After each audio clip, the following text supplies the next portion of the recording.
Do you ever feel like your emotions take over and you react in ways that leave you feeling guilty or confused later? Are you easily triggered, reactive, and or defensive? Have you ever wondered why certain situations make you feel instantly anxious, uneasy, or unsafe, even when there's no real danger or threat to you?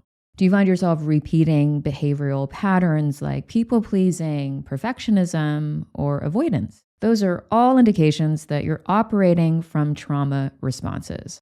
Welcome to The Simple Source, your source for all things self-love, self-healing, personal growth, and spirituality. I'm your host, Linda Valines. I used to be chronically sick and unhappy. I spent years trying anything and everything to heal, but I never got better. It wasn't until my late husband was diagnosed with stage 4 cancer that I finally stopped searching for the answers outside of myself and turned within. I taught myself how to truly love and heal myself, how to finally be authentically healthy and happy, mind, body, and soul. I have over 10 years of personal and professional self-healing and teaching experience. I'm a trauma-informed, certified holistic health and wellness coach, certified Ayurveda counselor, and author. I healed myself of a lifetime of complex traumas and chronic conditions with joy and ease. Now I'm teaching you to do the same. So if you're ready to heal and love yourself more, mind, body, and soul, without all the struggle and stress, and with more joy and productivity, join me to liberate your highest, healthiest, and happiest self and learn how to thrive more simply. Let's get started with today's episode.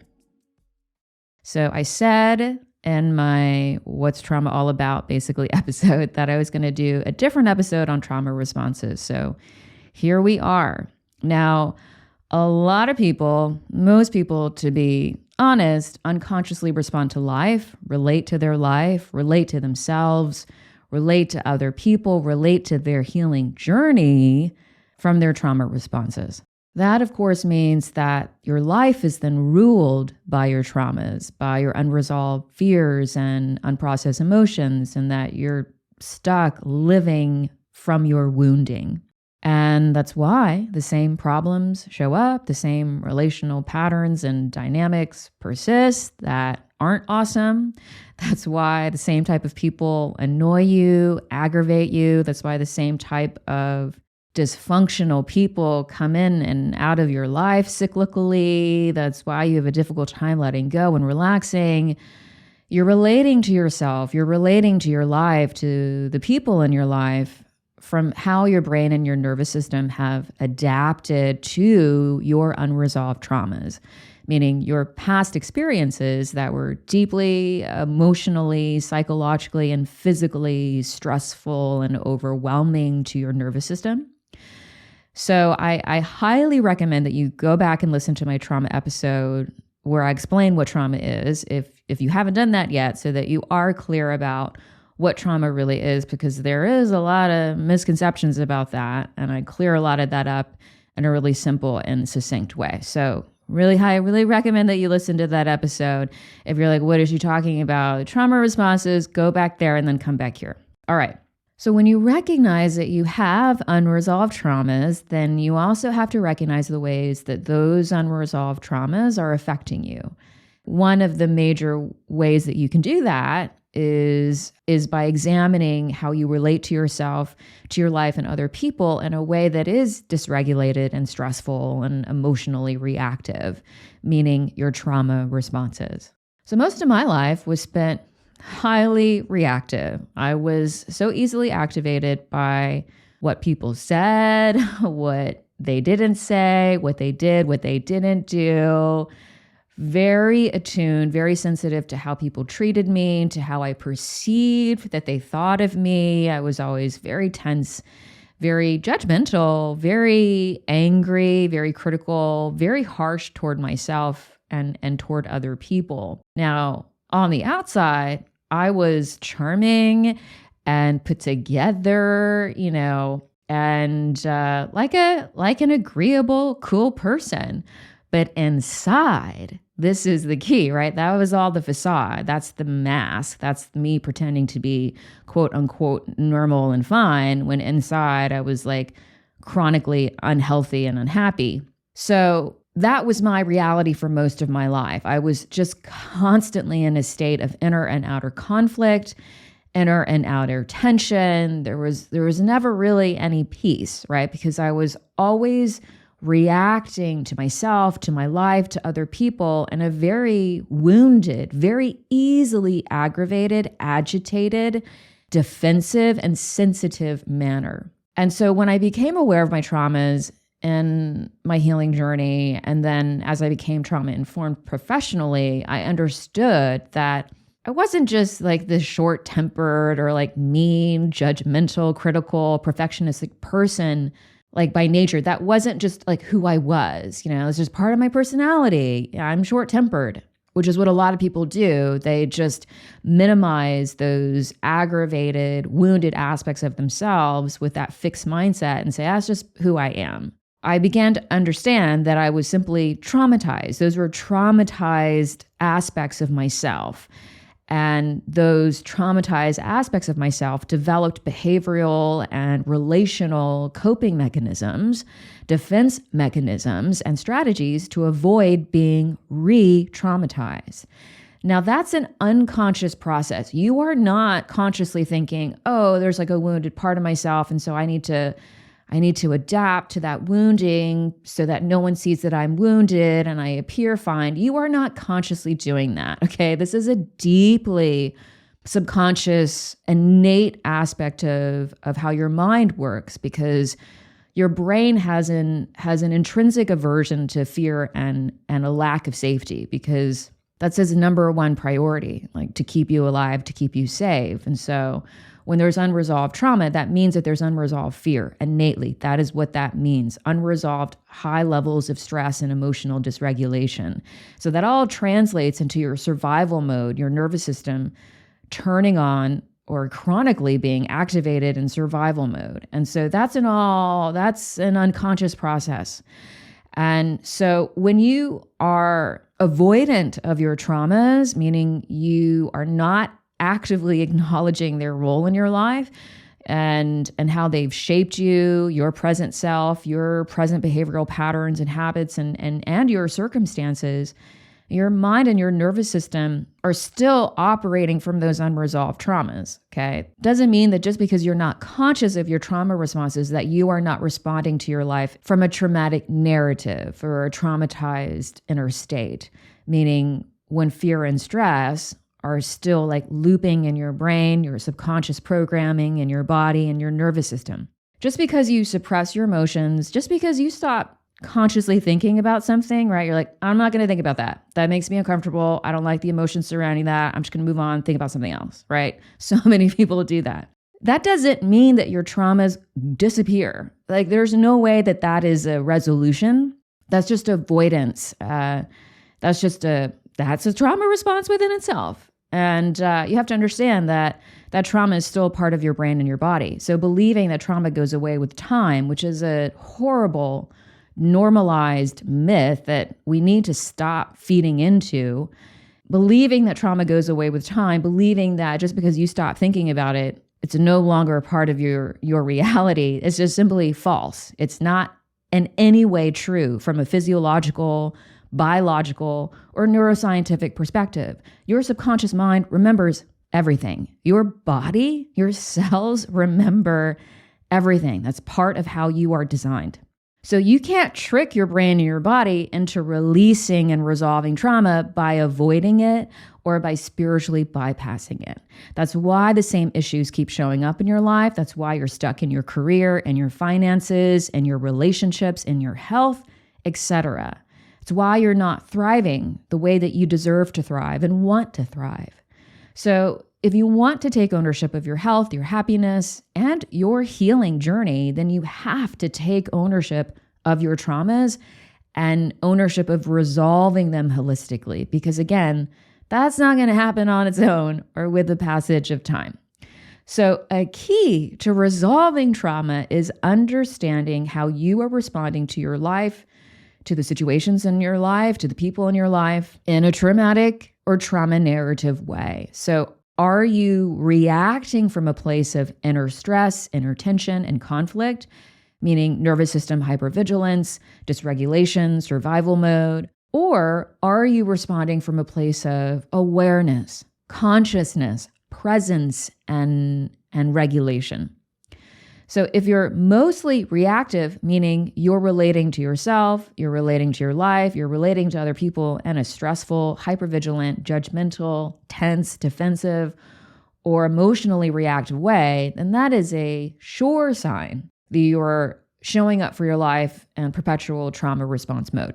And that's why trauma responses cause so much relational and perpetuate so much relational issues and challenges, because you're relating to another person from a stressful, hypervigilant, judgmental, tense, defensive, emotionally reactive place, a dysregulated place where your unresolved traumas are at the wheel. They've taken over. So of course that means true, authentic intimacy and vulnerability and honesty, humility, and trust and harmony in your relationships, including your relationship with yourself.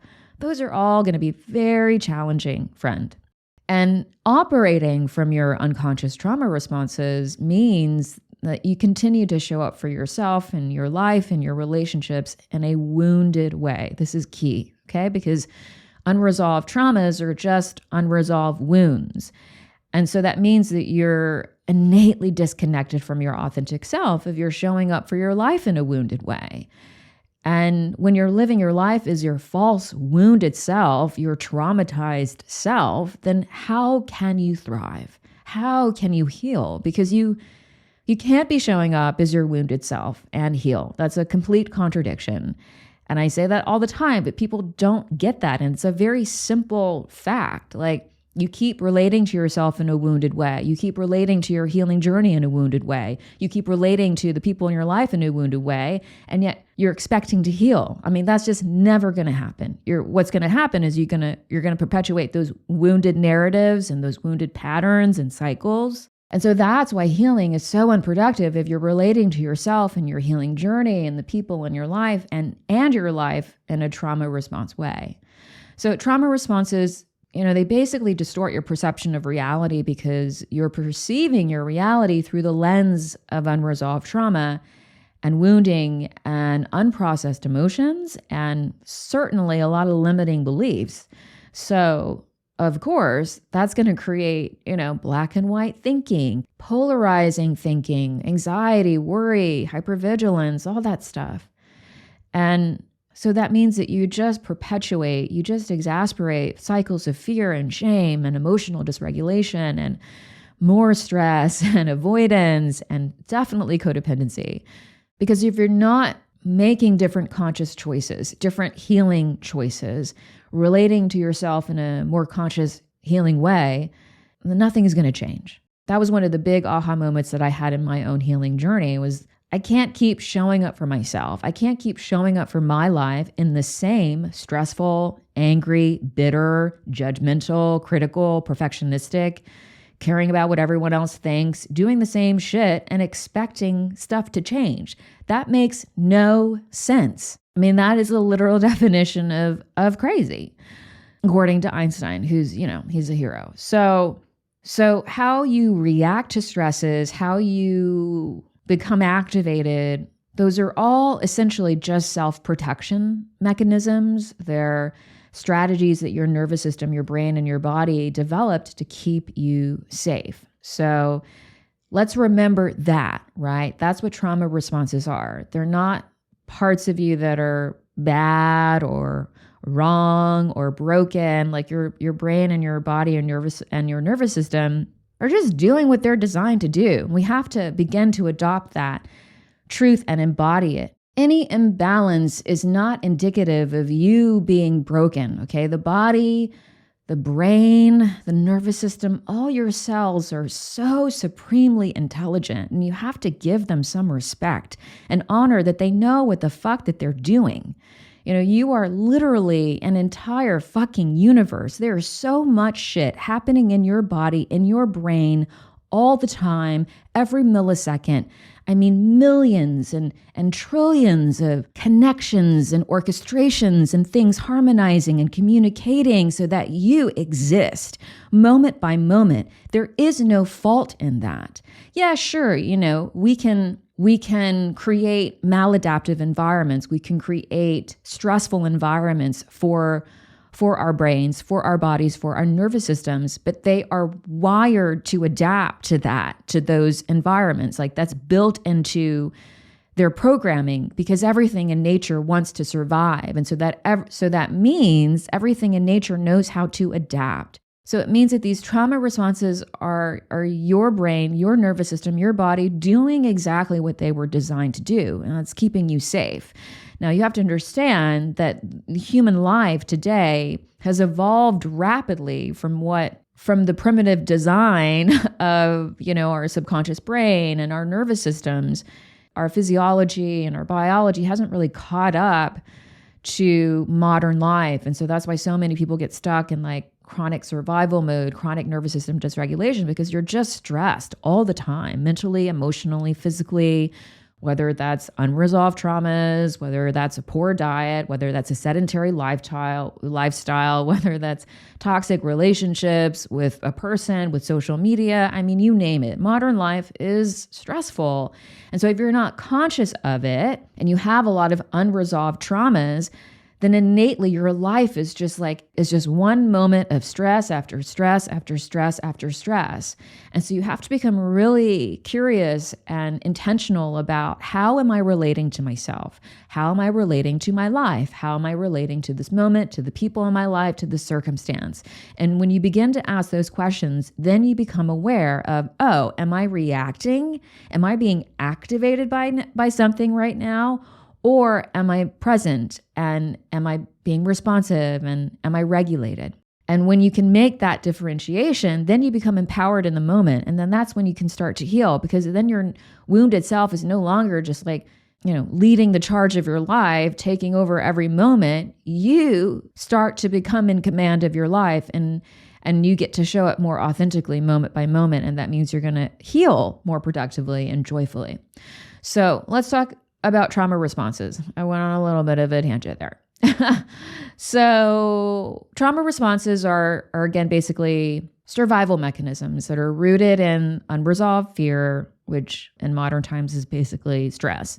And they're how you've unconsciously adapted to deal with unresolved trauma. So your brain developed survival strategies to prevent experiencing further trauma. So when you harbor unresolved fear and unprocessed emotions and psychological stress, that nervous system dysregulation causes your brain, causes your body to become maladaptive during stressful situations because your natural fight, flight, freeze, and fawn responses evolved abnormally due to unresolved trauma. Essentially, you've become trapped in survival mode in a hypervigilant defensive state where you are unconsciously always on the alert for danger. So trauma responses develop according to your individual inclination toward your version of quote unquote survival that's rooted in your childhood conditioning and your unmet childhood needs. And that's all in relation to your specific traumas.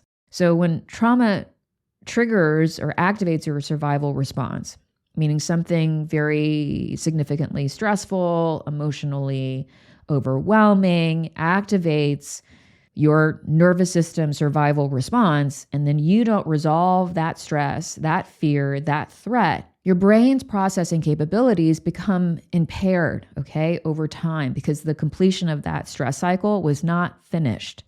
And that's what creates dysfunctionally stored memories. And then that further encodes similar experiences in the same survival response. Again, because it wasn't resolved, the stress cycle was not complete, meaning you never regulated that stress. You never told your brain and your body the fear is over, that you're safe, that there is no threat to you. You never acknowledged, regulated, and addressed that initial trauma. And so when you harbor unresolved trauma and then you develop trauma responses, what happens is, your associative memory networks, like how you learn, connect, and give meaning to your past, your present, and future events, they misfunction, okay? And that leads to misinterpretations of safe experiences as dangerous. So essentially, this causes your perception of reality to become distorted through the lens of, again, black and white, fear-based trauma cognitions, and worst-case scenarios. And that's why trauma responses can be considered distorted safety instincts.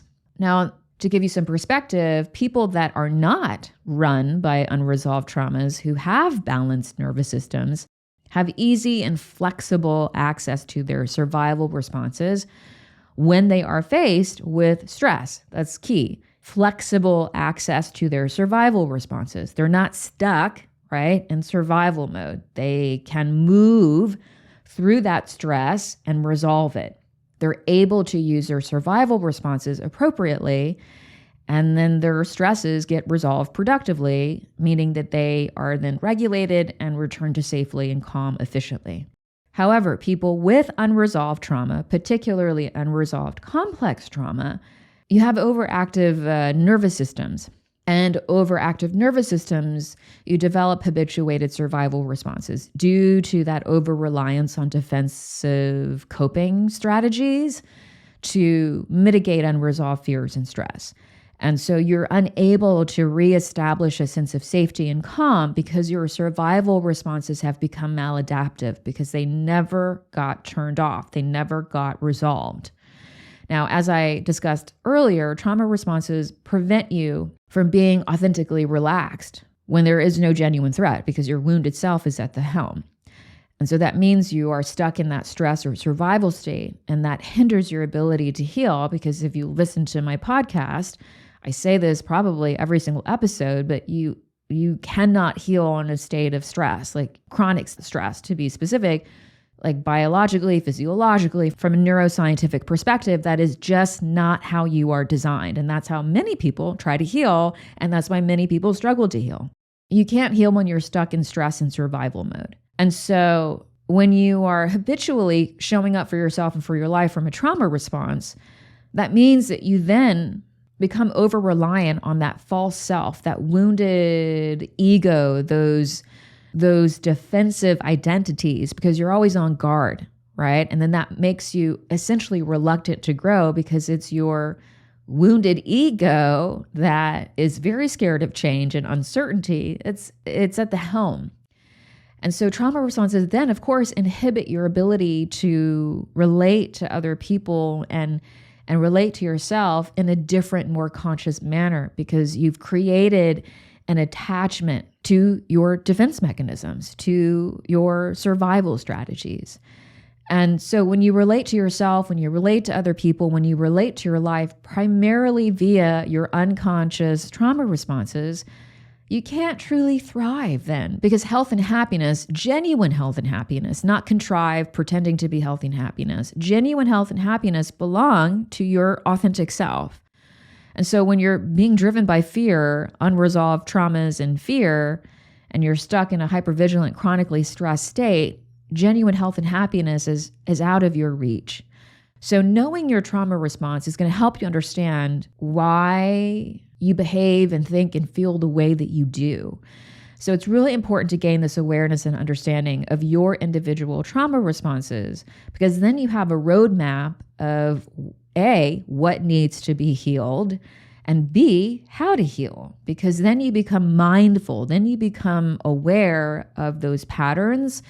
And when you become aware of those patterns, then you can investigate their root causes, and then you can start to heal in a real authentic and productive way.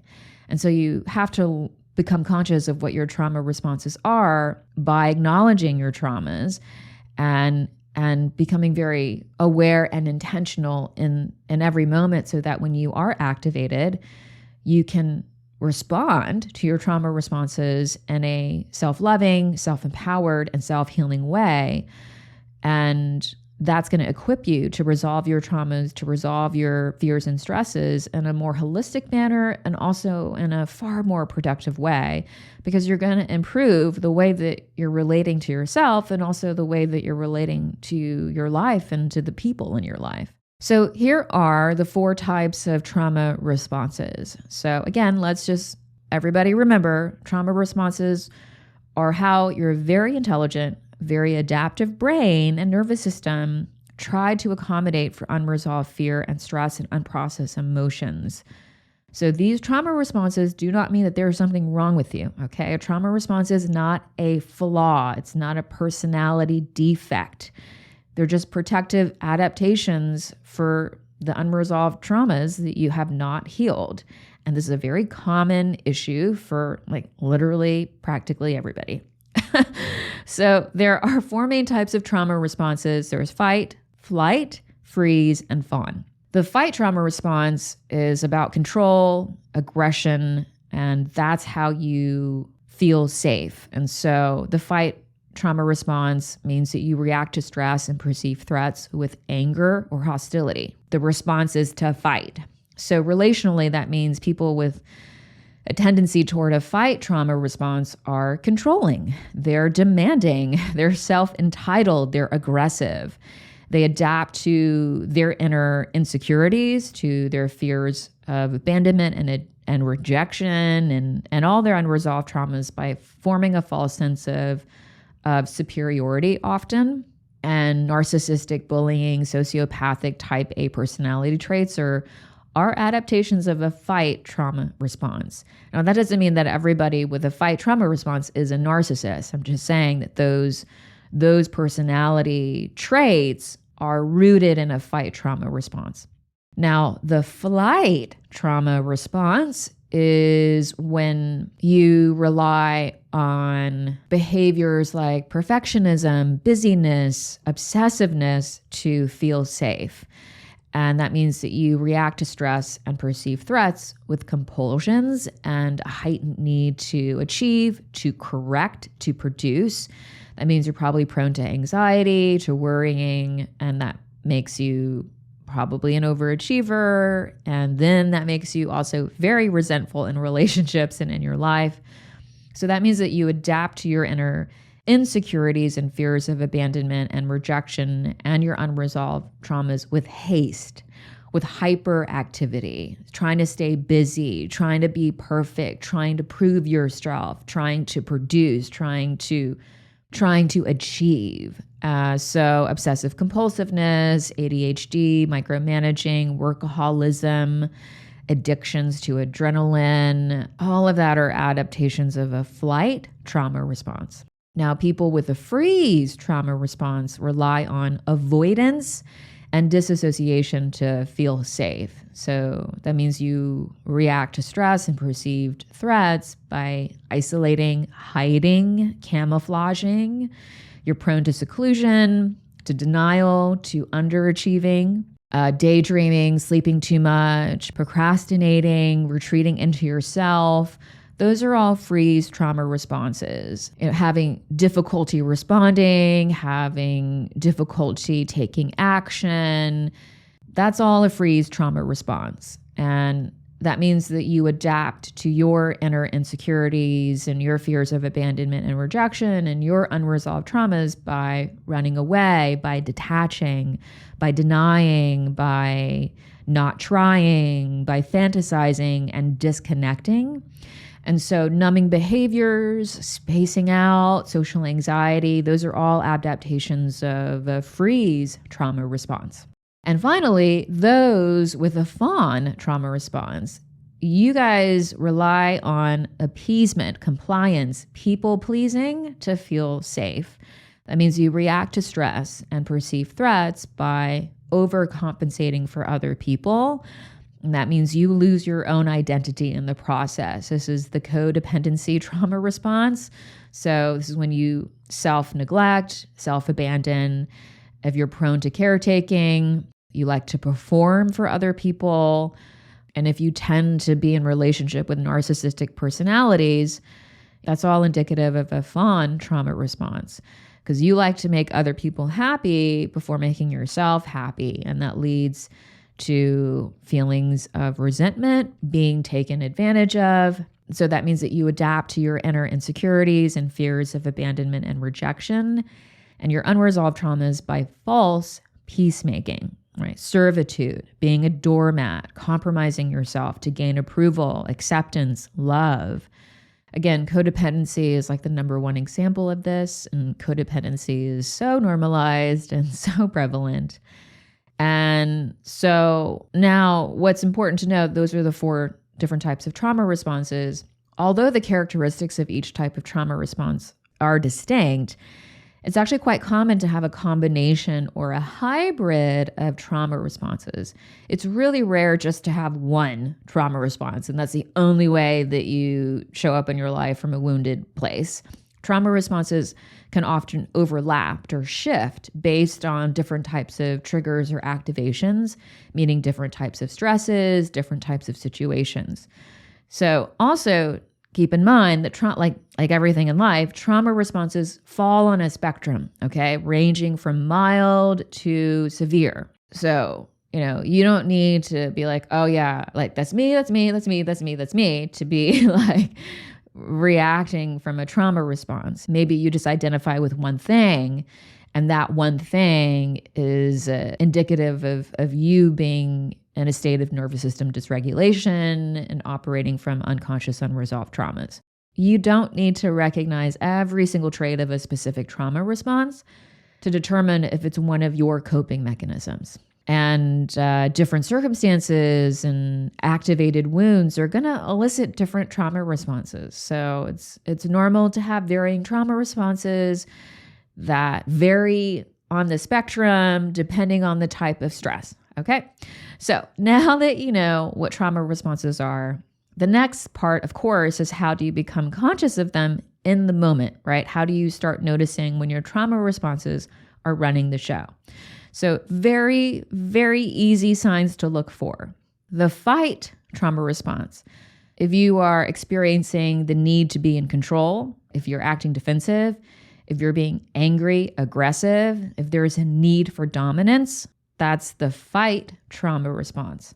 If you are in a perfectionistic mode, if you're overworking, if you are acting compulsive, if you're trying to stay busy, that's the flight trauma response.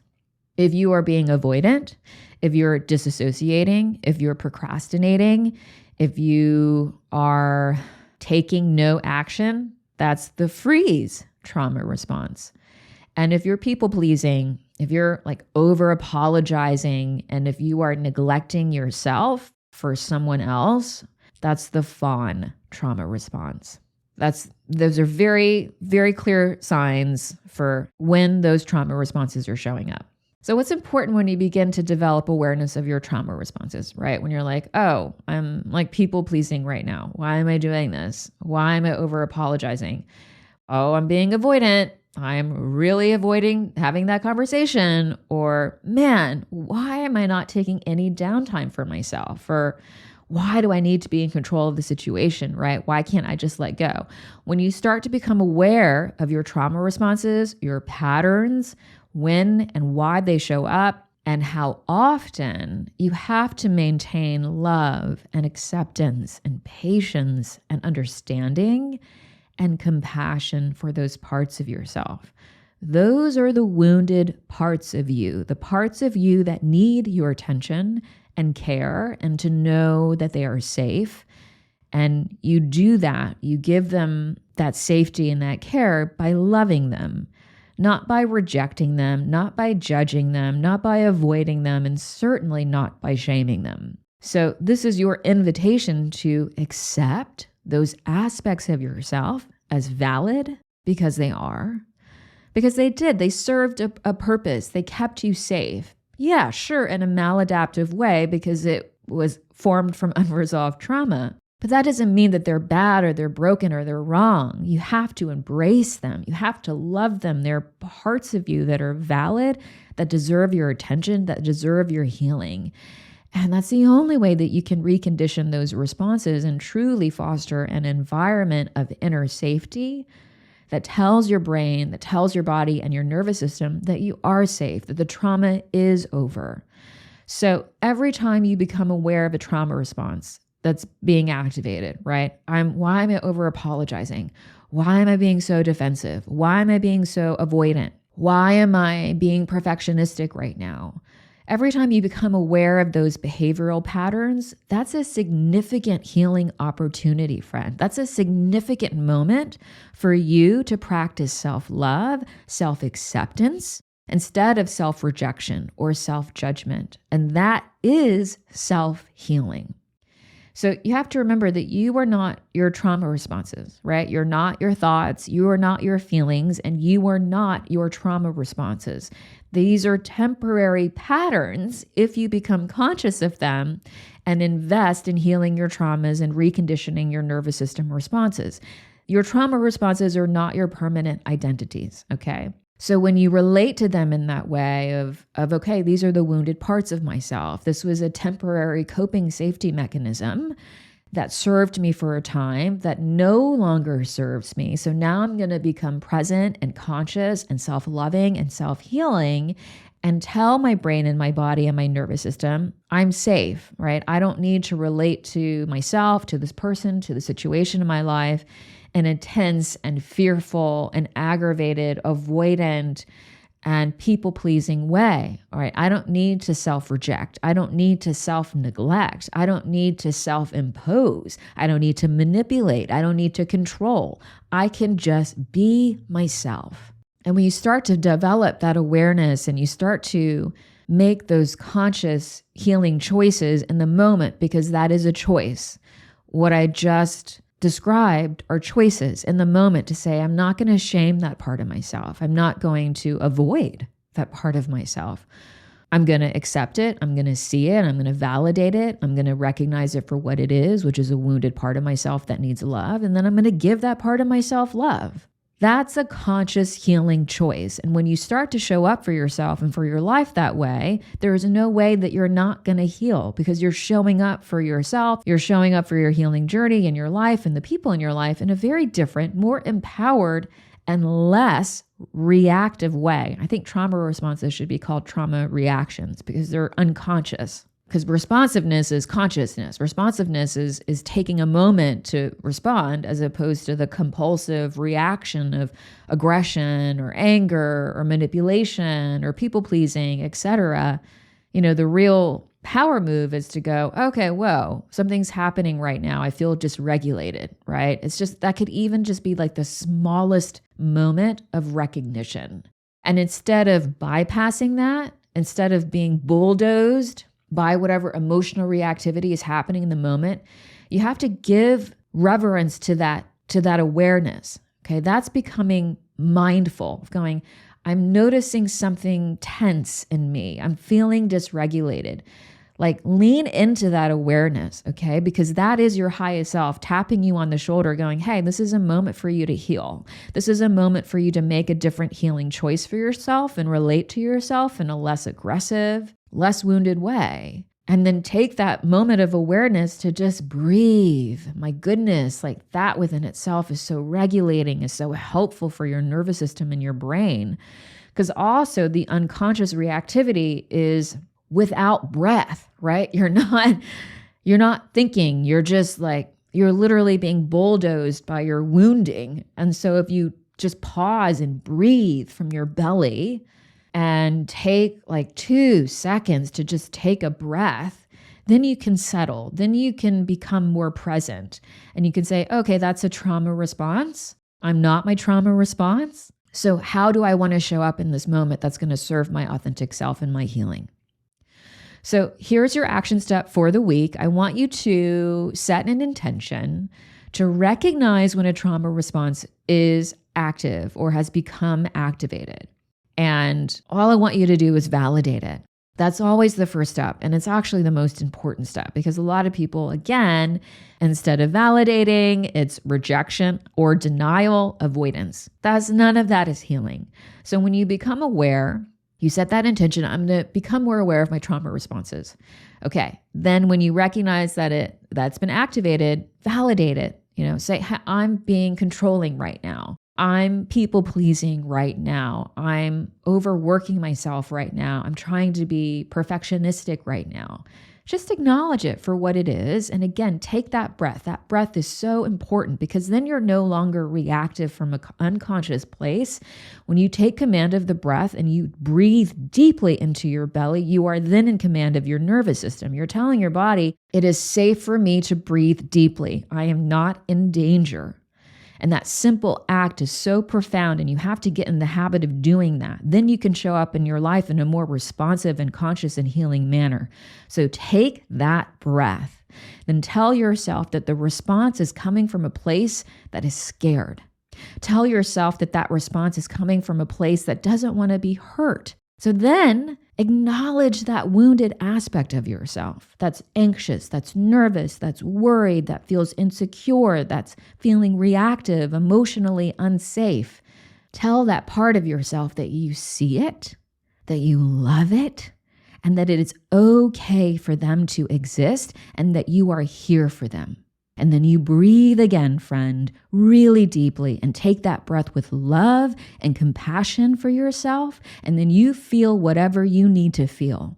And I guarantee that when you respond to your trauma responses that way, your life is going to change, because that means that you are no longer being run by your unresolved fears and wounds and stresses, but you are taking full ownership of the present moment, taking full ownership of your mind, your body, your nervous system, and your healing process, and relating to yourself in an empowered, self-loving, and self-accepting way. And that really is the foundation of what productive and authentic healing is all about.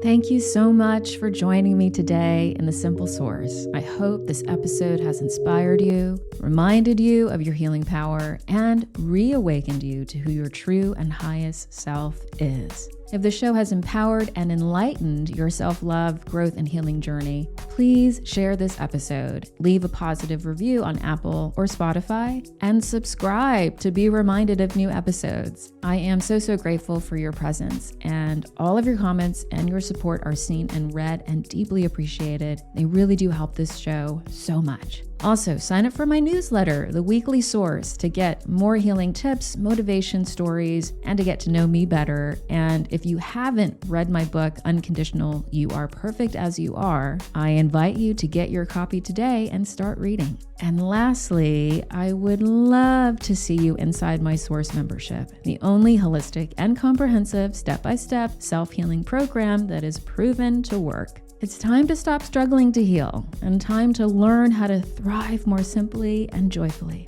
All the links are in the show notes. Thanks again for joining me today, and I will see you next time.